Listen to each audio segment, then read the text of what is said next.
प्यारे बच्चों, मैं देवकी नायक फिर से लेकर आई हूँ एक छोटी सी नई कहानी। बच्चों, ये कहानी एक मूर्तिकार की है। उस मूर्तिकार ने 3 मूर्तियाँ बनाई जो देखने में बिल्कुल एक जैसी थी। कोई भी उसे देखकर बता नहीं सकता था कि तीनों मूर्तियों में क्या क्या अलग है। एक दिन उस मूर्तिकार ने तीनों मूर्तियों को ले जाकर अपने देश के जो राजा थे उनके पास दिखाया और उनको कहा कि मैंने ये 3 मूर्तियाँ बनाई हैं, लेकिन तीनों मूर्तियों के दाम जो हैं वो अलग अलग हैं।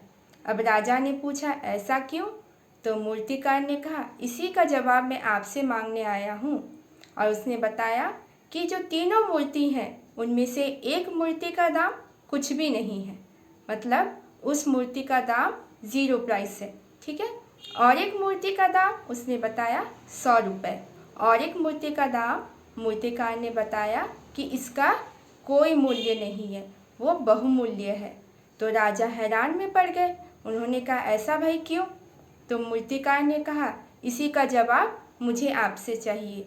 मूर्तिकार की बात को सुन के राजा ने सबकी ओर देखा, पर वहाँ पे जितनी भी प्रजा थी किसी को इसका उत्तर समझ में नहीं आ रहा था।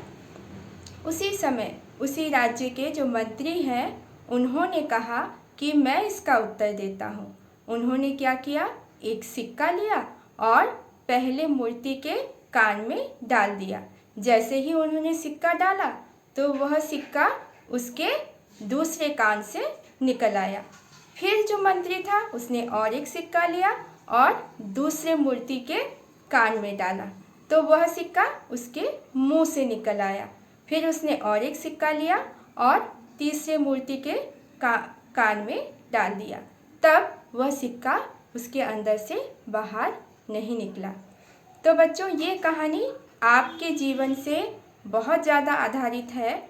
ये जो 3 मूर्तियाँ हैं वो 3 प्रकार के छात्रों को दर्शाती है।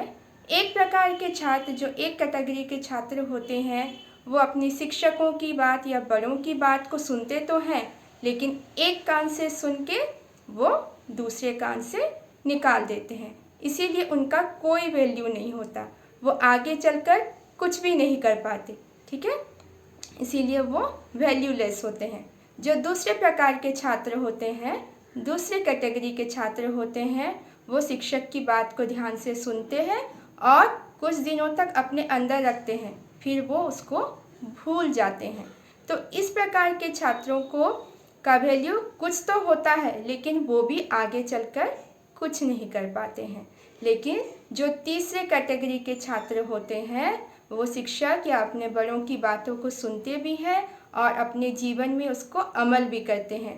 तो ये छात्र हो जाते हैं बहुमूल्य। वो अच्छे इंसान तो बनते हैं, लेकिन बहुत ऊंचे ऊंचे पदों के अधिकारी भी होते हैं। तो प्यारे बच्चों, आज की कहानी आपके लिए है। अब आपको तय करना है कि आप किस तरह के मूर्ति बनना चाहते हो। वो मूर्ति जिसका कोई वैल्यू नहीं होता, या फिर वो मूर्ति जिसका कुछ तो दाम होता है लेकिन आगे चलकर वो कोई काम के लायक नहीं होता, या फिर वह बहुमूल्य मूर्ति जो सबके दिलों में राज करता है और आगे चलकर एक अच्छा इंसान और एक अच्छा जिम्मेदार नागरिक भी बनता है।